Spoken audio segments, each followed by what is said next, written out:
This is CNN Student News. I'm Carl Lasest. It is Friday, and that is awesome. Taking you to Capitol Hill today, where things are starting to take shape after the November 8th election.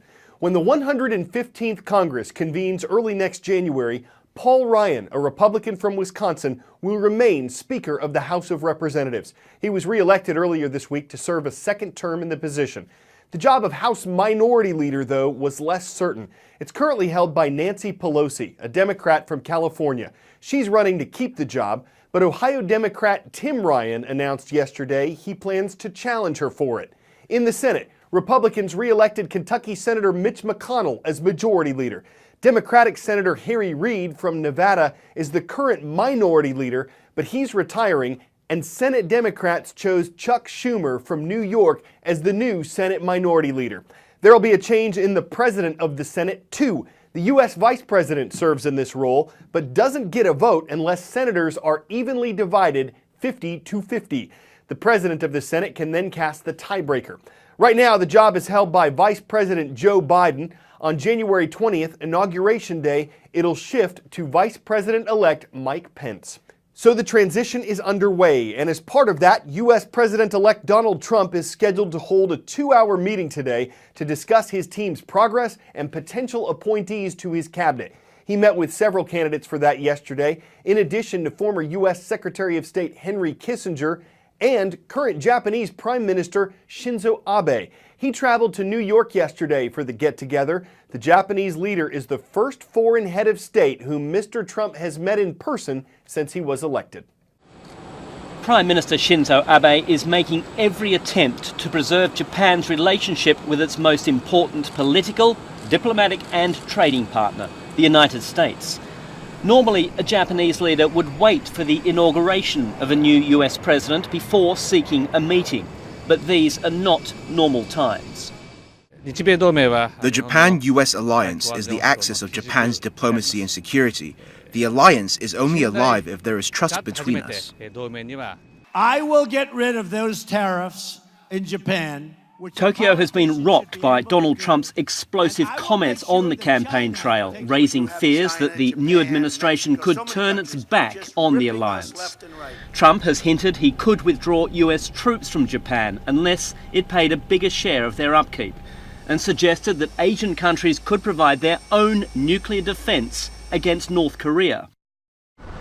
And then there's Trump's signature opposition to global trade deals, including the President Obama-led Trans-Pacific Partnership, which has had the wholehearted support of Mr. Abe. I'll take jobs back from Japan and every other country that's killing us. I'll bring the jobs back.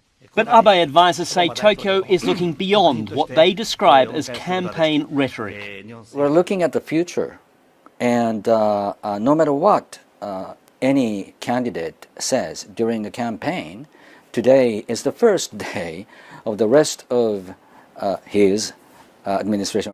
The first step of that first day for Japan to build a working relationship. Abe has already praised what he described as Trump's, quote, extraordinary talents as a businessman.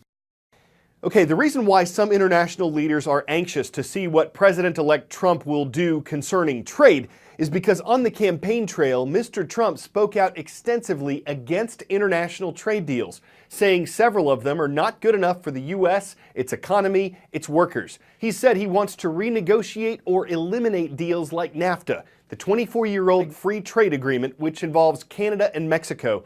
Those are two of America's 3 biggest trading partners. NAFTA's results have been mixed. You might have heard of NAFTA, also known as the North American Free Trade Agreement. It was the first agreement of its kind and still makes the world's biggest free trade area. So, just what is it? Well, let's begin with the basics. First, it includes Canada, the US, and Mexico. It was proposed in 1992 by these guys, and it was extremely controversial. Critics feared massive job losses, with businesses packing up and moving production to Mexico. Supporters, though, they claimed that it would lead to cheaper goods, and that would lead to economic growth. In fact, it was so controversial that in the 1992 presidential election, a billionaire outsider presidential candidate shot to the top of the polls railing against it. Businessman Ross Perot. Sounds pretty familiar. But NAFTA won out in the end with Congress and then President Clinton ratifying it in 1993. We are ready to compete and we can win. NAFTA is a large, incredibly complicated document, but at its core, it's pretty simple. Before NAFTA, when items were imported, they were taxed. After NAFTA, they weren't.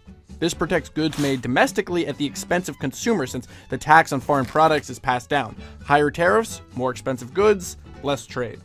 Free trade agreements like NAFTA remove those tariffs, incentivizing trade and lowering costs for consumers. Tariffs were greatly reduced at the start of the agreement in 1994 and totally eliminated by 2008. So what did NAFTA accomplish? It's not easy pinpointing the exact effects that NAFTA has had, because there are many factors in how economies function, but since the agreement, U.S. trade amongst Mexico and Canada has tripled. The U.S. trade deficit with Canada and Mexico has increased significantly. But according to this congressional report, NAFTA actually hasn't had that large an effect on the U.S. economy. NAFTA only increased the U.S. GDP by a few hundredths of a percent, because relative to the size of the total economy, trade with Mexico and Canada isn't that big. So the biggest question of all, how has it affected American jobs? Economists agree there's no simple answer. It's impossible to completely separate the effects NAFTA has had on the economy from other external forces like recessions, currency valuations, technological automation, and overall increases in globalization. Many U.S. manufacturing jobs have moved overseas to countries that America doesn't even have free trade agreements with, like China. Overall, domestic manufacturing has taken a spill. Trade has increased, and goods are cheaper.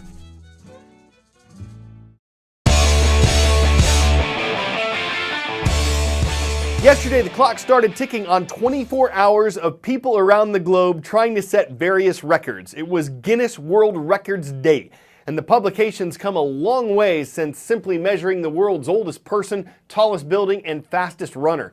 It still does that, but it's, well, let's say it's branched out.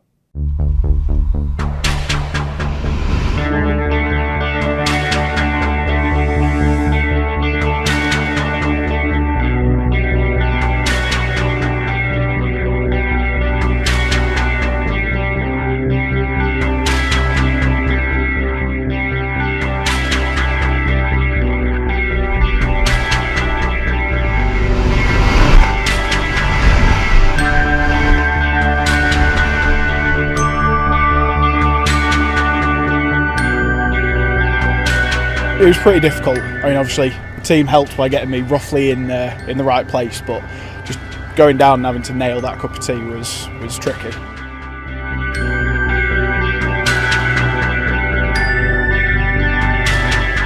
Absolutely incredible. Just the feeling in my chest and seeing everyone's smiles, it was fantastic. Congratulations, you are officially amazing. Thank you.